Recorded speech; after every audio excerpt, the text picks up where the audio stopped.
네, 여러분 반갑습니다. 사단을 시작하도록 하겠습니다. 대단한 기절비 넘어가고 동일한 화제의 다양한 관점 보겠습니다. 생각 열기요. 이 풍경은 동물들에게 어떻게 보일까? 고랑이, 고양이.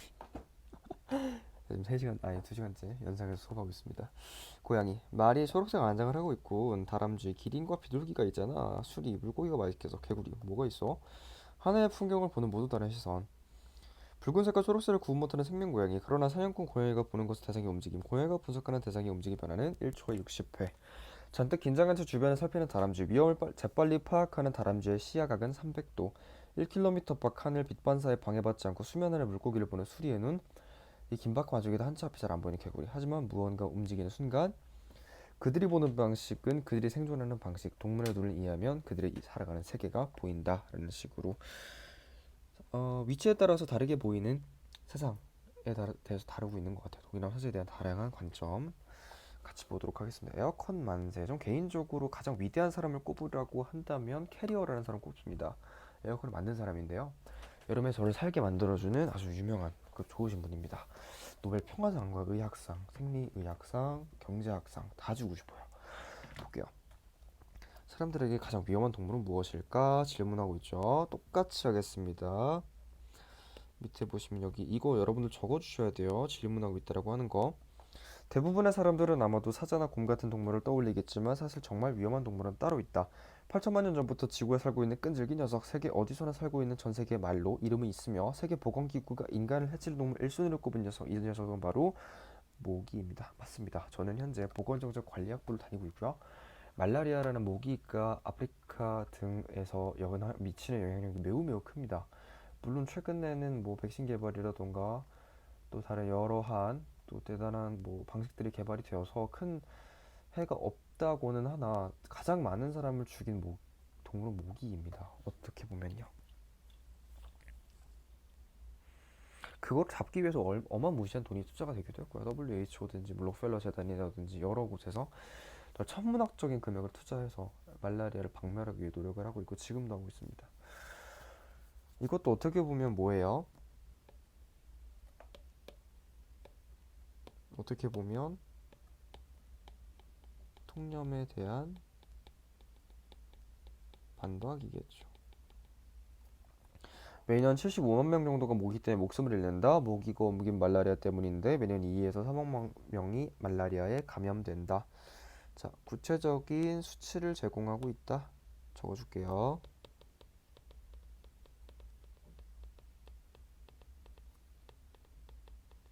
요즘 말라리아가 모기 때문에 생기는 병이라는 것을 다들 알고 있지만 19세기 말까지만 하더라도 사람들은 말라리아가 나쁜 공기 때문에 전파된다고 믿었다. 대부분의 19세기의 질병 원인은 나쁜 공기였습니다. 그들이 생각하기로는요.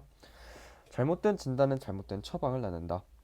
19세기 말 의사들은 말라리아를 막기 위해 늪지에서 발생하는 나쁜 공기를 없애야 한다고 생각을 했고요. 그래서 나온 발명품이 말라리아 병동에 차가운 공기를 주입하는 장치이다. 그러나 말라리아 병동에 찬 공기를 주입해도 환자들의 예후에 큰 도움이 되지 못한 것은 당연치사.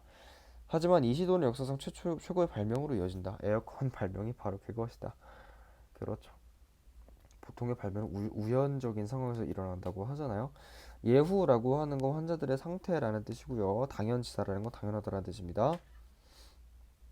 에어컨이 발명된 계기를 설명하고 있습니다.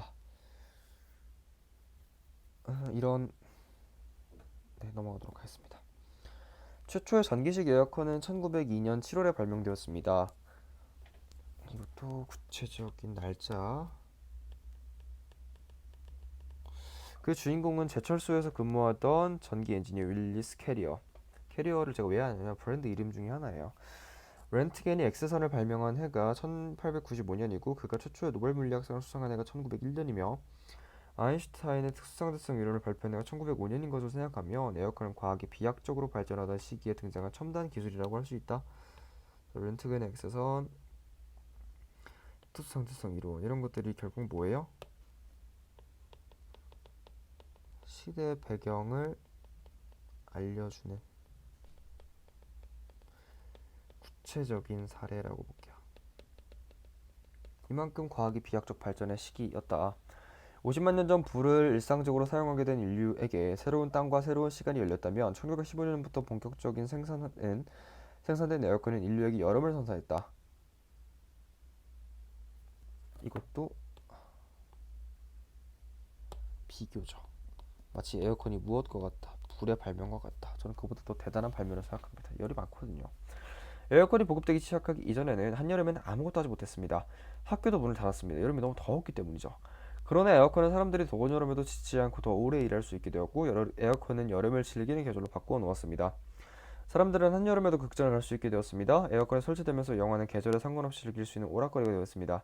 식당, 백화점, 호텔 등에서도 에어컨이 설치되면서 여름엔 오락과 소비의 계절로 다시 태어났습니다. 그리고 사람이 살기 힘든 더운 지역에 수많은 대도시가 생겨났습니다. 과거에는 주로 온대 지역에 대도시가 형성되었던 것과 달리 최근에 성장하는 도시들은 대개 열대 지역에 있습니다. 두바이, 싱가포르, 홍콩, 방콕, 리우데자네이루. 에어컨이 없다면 사막 한가운데에 들어선 라스베이거스 같은 도시도 당연히 없었을 것입니다. 에어컨이 공기뿐만 아니라 사람까지 순환하게 한 셈입니다. 20세기의 에어컨은 50만 년 전의 불만큼이나 사람이 쓸 수 있는 시간과 사람들이 살 수 있는 공간을 확장하였습니다. 자, 이를 통해서 예시를 계속 하고 있는 거죠. 더운 여름에도 오래 일할 수 있게 된 거, 여름을 즐기는 계절로 바뀐 거, 대도시가 생겨난 거, 오락거리, 뭐 영화, 식당, 백화점, 호텔,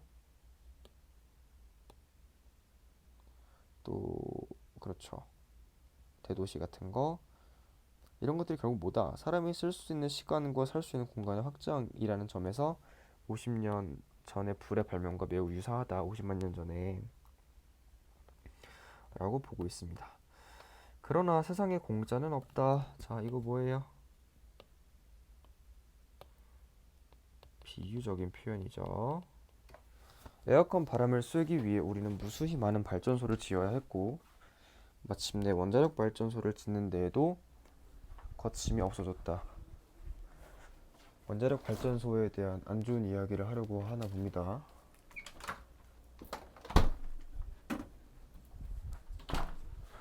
원자력 발전소에서 나오는 폐기물을 처리하는 비용과 원자력 발전소가 지닌 잠재적 위험에 관한 걱정보다는 당장 내 머리 위로 쏟아지는 찬바람의 유혹이 훨씬 컸기 때문이다. 비유적 표현을 활용해서 뭐에 대한 그 비판을 하고 있는 거예요? 원자력 발전소가 지닌 잠재적 위험에 대해서 비판을 하고 있는 겁니다. 여기에 관한 반성으로 나는 올해 2월에 이사하면서 에어컨을 옛집에 두고 왔다. 야, 대단한데요? 이거를 뭐라 그러죠? 반성.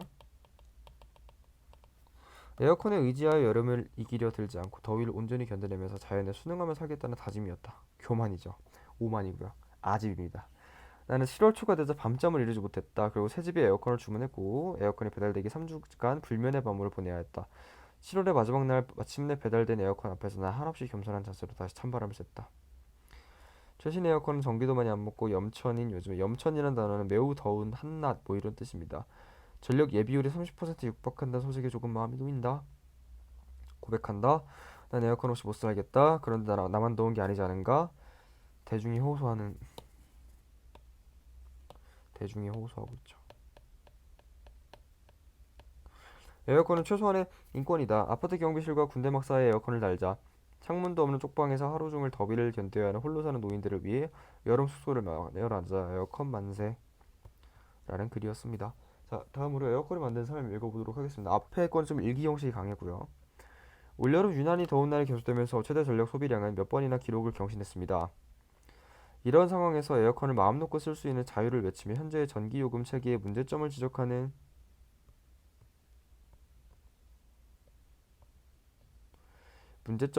목소리가 높아졌습니다. 올여름 더위와 전기요금의 문제는 그야말로 뜨거운 논쟁거리였습니다. 이거 왜 자꾸 그 화질이 안 좋아지지?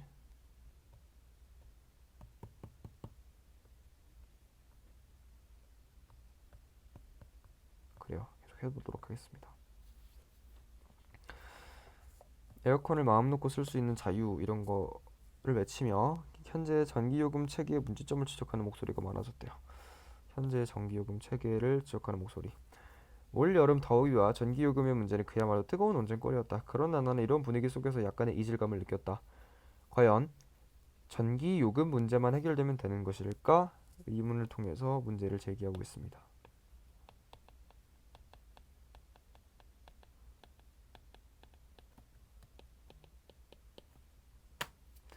에어컨을 켜지 않고서는 여름을 지내기 힘든 집, 동네 도시 건물들, 이것이 우리 현실인데 지금까지 우리는 올바른 방향으로 걸어온 것일까? 이 길로 올 수밖에 없었던 것일까? 계속해서 의문을 제기하고 있죠. 프랑스의 보르도라는 도시는 어느 날부터 유럽연합의 건축 기준을 적용받게 되었다. 그것은 건물의 외벽 면적 가운데 창문이 차지하는 비율에 관한 제한이었는데 창문 면적을 줄이면 에너지가 절약되는 건물을 만들 수 있다는 게 그런 까닭이었다.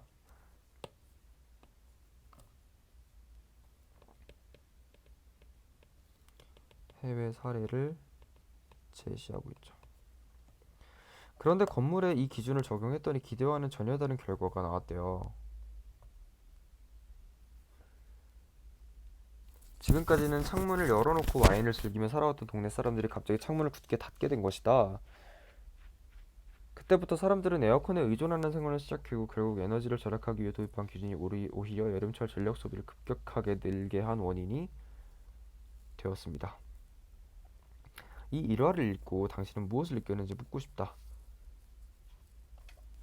지금 독자에게 질문하고 있습니다.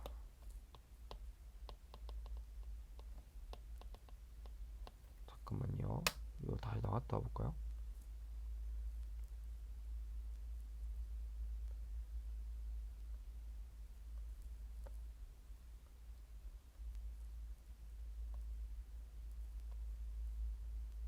괜찮아졌다, 그죠? 어딘가 우리의 현실과 닮아 있다는 생각이 들진 않는지 말이다. 그리고 그 일화에 대한 일본 건축가가 던졌던 질문을 해본다. 자, 이런 걸 뭐라 그래요?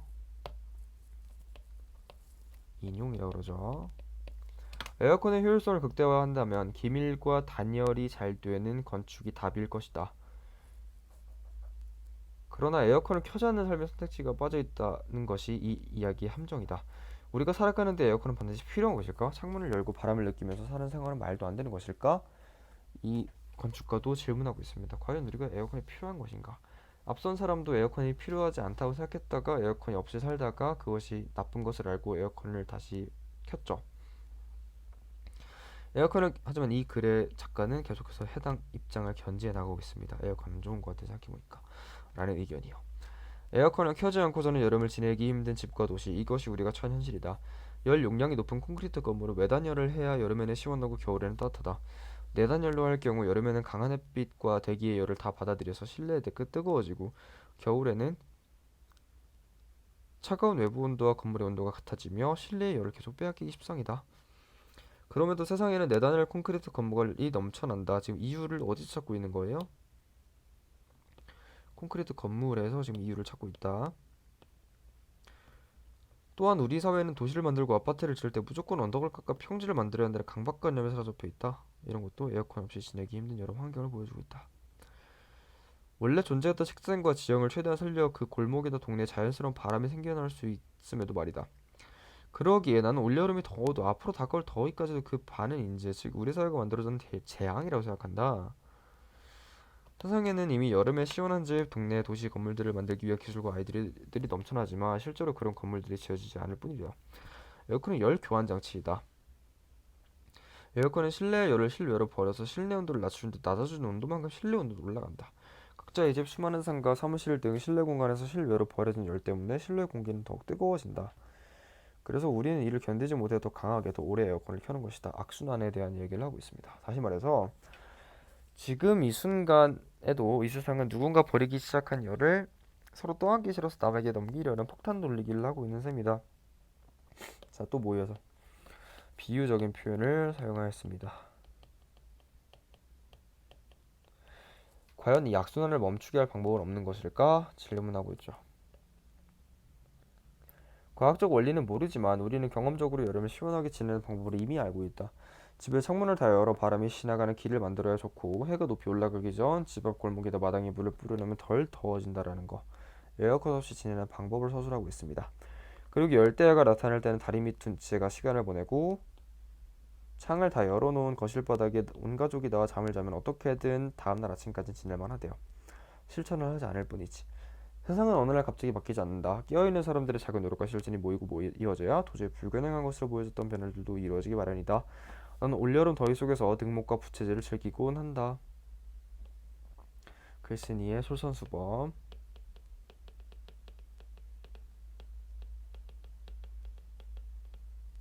보여주고 있습니다. 그래요. 다 읽었고요. 문제 풀어보도록 하겠습니다. 학습 활동은 이러하게 진행이 되어 온 것이지요. 핵심 문제 풀어보겠습니다. 살짝 풀어보시고요. 시작해볼게요. 아까 했던 그 모기와 관련된 에어컨 최고예요 라고 했던 질문이네요. 이 글에 대한 설명으로 옳은 것은 이라고 나와 있습니다. 통계 자료의 내용을 그대로 인용하고 있다. 통계 자료의 내용을 그대로 인용하고 있나요? 앞선 통계 자료가 나오기는 했습니다. 어떤 것이 나왔죠? 75만 명 정도가 목숨을 잃는다 라고 했던 것처럼 통계 자료에 대한 내용이 나오기는 했지만 내용을 그대로 인용했다라고 보기 어렵습니다. 내용을 그대로 인용했다라는 얘기를 하려면 이런 거예요. 실제 그래프를 가져와서 한 통계 자료에 따르면 하고 따옴표를 가지고 와야지. 그런 게 바로 직접 인용이라고 하죠. 근데 그대로 인용한 게 아니라 간접 인용했기 때문에 그대로 인용하고 있다라는 말 때문에 살짝 틀렸다. 대상의 특징을 그림 그리듯 설명하고 있다. 아니요. 이런 방법은 없었습니다. 비유적 표현을 사용해 주제를 제시하고 있다. 비유적 표현을 사용해 주제를 제시하고 있나요? 없죠. 여기 지금 비유적 표현이 뭐 불을 일상적으로 사용했다라고 하는 거가 비유가 아니라 이건 비교죠. 죄송합니다. 비유적 표현 없습니다. 의문문 형식을 활용해 독자의 관심을 유도하고 있다. 이거죠. 어디 있습니까? 세상에서 가장 위험한 동물은 무엇일까? 라고 하면서 위험한 동물에 대한 독자의 관심을 끌어오고 있다. 답은 4번. 시간의 흐름에 따라 중심 대상이 발전한 과정을 나열하고 있다. 아닙니다. 어떤 시기에, 그러니까 1900년대 초반에 그런 과학적 발전이 있었다라는 건 있었지만 시간의 흐름에 따라서 발전한 과정이 나오진 않았습니다. 이 글에서 알 수 있는 내용이 아닌 것은요. 말라리아로 인해 매년 75명 정도가 죽게 되고요. 에어컨 보급과 달리 불의 사용은 공간의 확장만 기여하였다. 아닙니다. 공간과 시간의 확장을 모두 가지고 왔다고 했죠. 여기 보시면 새로운 땅과 시간이 열렸다라고 했으니까 공간과 시간 두 측면 모두 이야기하고 있기 때문에 답은 2번이라고 보면 되겠습니다. 최초의 전기식 에어컨은 전기 에너지 엔지니어이던 인물에 발명하였다. 그렇죠. 캐리어. 전기 엔지니어 윌리스 캐리어. 세계보건기구에 따르면 인간에게 가장 위험한 동물은 모기이다. 여기 나와 있고요. 병동에 찬 공기를 주입한다고 해서 말라리아 환자들의 건강이 좋아지는 것이 아닙니다. 큰 예후에 도움이 되지 못했다라고 하는 거. 다 맞는 이야기이기 때문에 답은 2번이고요. 3번 볼게요. 이 글을 바탕으로 에어컨이 발명된 과정을 정리한 것이다. A에 들어갈 내용으로 가장 적절한 것은 사람들이 말라리아에 감염되니까 나쁜 공기를 원인이라고 생각을 했고 그래서 찬 공기를 주입하는 장치를 만들었다. 찬 공기가 환자들의 예후에 도움이 되지 않았다. 나쁜 공기가 원인이라고 믿는 것이 답이기 때문에 답은 2번밖에 안 될 것이다. 4번. 나를 바탕으로 에어컨이 인류에게 미친 영향을 에어컨 보급 이전과 이후의 변화를 중심으로 한 문장으로 서술해 보세요. 여러분이 이건 크게 어려운 거 아니니까 서술형이니까 넘어가도록 하겠습니다. 문제 풀어보시고 같이 볼게요.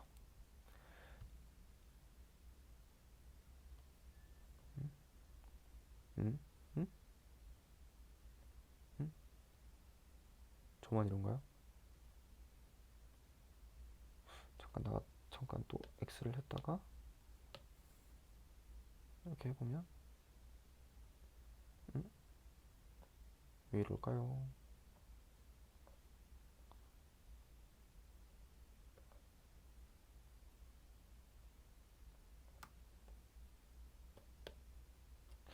왜 이럴까요? 이걸 한번 삭제해 볼게요. 이런 것도 한번 삭제해 볼게요. 이런 것도 한번 삭제해 볼까요? 재밌죠? 수업 안 하니까 그죠? 고3 뉴스 이론이라고 있습니다. 고3 학생들이 시험 기간에 뉴스를 보지도 않던 뉴스를 재밌게 보는 현상을 고3 뉴스 현상이라고 한다고 합니다. 이런 것들은 여러분이 수업 중에 아니 저 선생은 과연 어떠한 자료를 가지고 다닐까 라는 식의 궁금증을 해소할 수 있는 좋은 기회가 되지 않을까 라는 생각도 듭니다.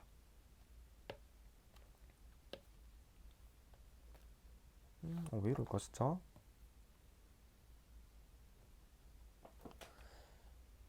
이 글을 보아 에어컨의 보급에 따른 변화로 적절하지 않은 것은 한여름에도 극장을 갈 수 있게 되었습니다. 나와 있고요. 여름이 오락과 소비의 계절로 다시 태어나게 되었습니다. 그렇죠. 더운 여름에도 지치지 않고 더 오래 일할 수 있게 되었습니다. 그렇죠. 사람들이 살기 힘든 더운 지역에 수많은 대도시가 생겨나게 되었습니다. 그렇죠.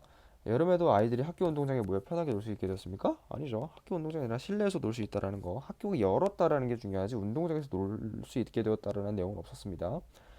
다를 통해 말하고자 하는 바 한 문장 써보시고 에어컨 바람을 위해 기억을 지음으로써 치러야 할 대가에 해당하는 두 가지를 찾아볼게요. 뭐예요?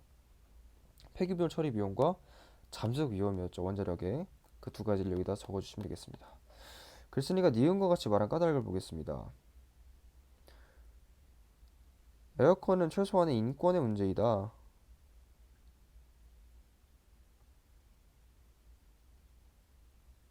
왜 에어컨은 인권의 문제라 그랬어요? 안 틀면 더 죽어요. 쪄 죽습니다. 그렇기 때문에 이것은 거의 인권과 마찬가지다라는 식의 내용을 확인해 볼 수 있습니다. 에어컨 없이 여름에 더위를 견디는 누구나 힘든 것이기 때문에 인권이다라는 식의 내용을 하신 것 같아요. 자, 계속 풀어보도록 하겠습니다. 이 글의 내용과 일치하지 않는 거 보겠습니다. 에어컨을 필요 이상으로 사용하며 전력을 낭비하는 사람들이 많다.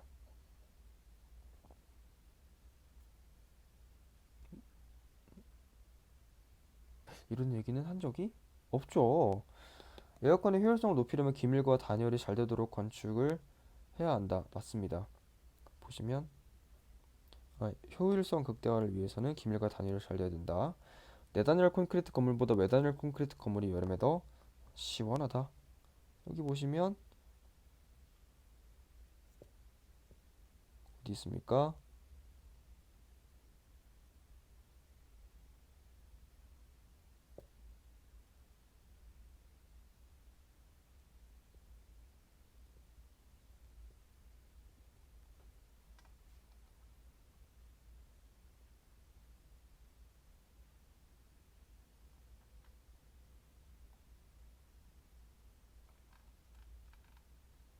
자, 어디 있을까요? 잠깐만요.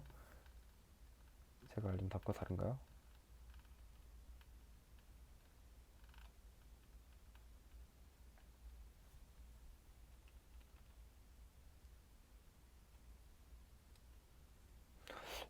네. 이 글의 내용과 일치하지 않는 것은 그렇군요. 이런 문제 정말 싫어하는데 이게 없죠. 안 나와 있죠. 안 나와 있기 때문에 일치 불일치를 확인할 수 없다고 합니다. 네, 최악이네요. 올여름 더위로 인해 최다수 전력 소비량의 기록이 몇 번이나 경신되었다. 여기고요. 유럽 연합의 건축 기준은 에너지 절약을 위해 도입된 것이었지만 실생활에는 도입 목적과 다른 결과가 나타났습니다. 그렇죠. 어디 있죠? 여기 있군요. 죄송합니다. 여기 있어요. 죄송해요. 이번에 대한 그 근거가 여기 있었고 유럽 연합에 대한 기준이 원래 여기 있었는데 오히려 여름철 제조습을 급격히 늘게 원인이라고 되어 있으면 답 1번이었고요. 프랑스 보르도의 주민들이 에어컨을 켜게 된 까닭을 정리한다면 이거죠. 평소 에어컨을 안 틀고 창문 열어놨는데 갑자기 규제가 생긴 거죠. 보시면 유럽연합의 건축 기준을 적용받게 되었다. 그래서 창문을 작게 만들었다. 이 두 가지가 들어가면 될 것 같습니다. 다음 중 에어티케어에 대한 관점이 이 글의 관점과 가장 가까운 것은 굳이 틀 필요가 없다라는 게 이 글의 관점이었죠. 개선되어야 되는 게 아니고 켜지 않고 살 수 있는 방법 없는지 찾아볼 필요가 있다. 이것이 답이겠죠. 굳이 안 털어도 된다라는 게 이 글의 관점이었으니까. 에너지를 절약하기 위해서는 에어컨의 효율을 높아지도록 개발해야 되고요. 는 거 아니고요. 효율은 지금 문제가 되지 않는다. 효율에 대한 오히려 까는 글을 쓰기도 했죠. 이 효율을 극대화하는 것이 문제가 아니다라는 식의 얘기를 했기 때문에 에어컨을 효과적으로 사용하기 위해서는 뛰어난 건축 기술로 집을 지어야 한다. 아니고요. 이건 일부의 이야기였습니다. 관점이라고 보기는 어렵고요. 날로 더워지는 여름에 에어컨을 사용하더라도 지구 환경 문제에 대한 관심을 유지할 필요가 있다. 사용하지 말자라는 측면이었으니까 틀렸습니다.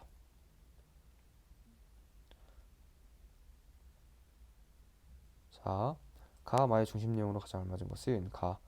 에어컨을 켜지 않고는 여름을 지내기 힘든 집과 도시 이런 것들에 대한 이야기니까 효율을 넘기는 건축 기술에 대한 것이 아니라 그냥 왜 우리는 이러한 도시에 살고 있는가에 대한 소회였죠. 여름에 시원한 집을 짓지 못하는 건축 기술적 원인 아니죠. 기술은 있지만 쓰지 않는다 실천적 원인이라고 볼 수 있겠고요. 에어컨의 작동 원리 및 효율적 사용 방법 작동 원리를 설명한 적이 없죠. 이 글에선 에어컨 없이 여름을 나는 방법과 이를 실천하지 않는 현실 보겠습니다. 이것이 라가 맞을 것 같은데요. 여름에 나는 방법이 있어. 뭐 해가 높이 올라올 때 마당 물 뿌리고 뭐 창문 열어놓고 다리미 뚫기 창 열기 그리고 이를 실천하지 않은 현실에 대한 비판도 있습니다. 실천하지 않을 뿐이다 라고 했으니까 답 4번이고요. 글쓴이가 여름을 좋아하는 이유는 없었습니다. 여름 속에서도 등목과 부치를 즐기고 있다라는 자신의 실천적 행위만을 나열할 뿐입니다. 13번 이 글에서 글쓴이가 지적하고 있는 문제 상황으로 가장 알맞은 것은? 이라는 식으로 결국 우리가 해야 되는 건 뭐예요? 에어컨을 최대한 적게 사용하자 이겁니다. 그리고 그렇게 할 수밖에 없는 집과 도시 환경을 필자는 비판하고 있는 것이고요. 답은 4번입니다.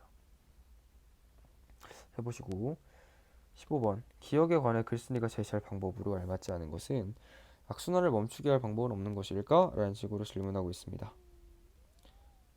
악순환을 멈추게 할 방법 뭐예요? 창문 열어놓고 에어컨 의존하지 않는 방법 실천하고 원래 건전지다 식생과 지형 설정 건축하고 콘크리트 건물의 연용량을 고려하여 건축을 하고 그러니까 내단열로 하면 충분히 되는데 왜 자꾸 외단열 하냐 이거지. 그러니까 외단열 하면 되는데 왜 내단열 하냐 이겁니다. 전기요금 체계 합류화는 글쓴이가 제시한 방법이 아니죠.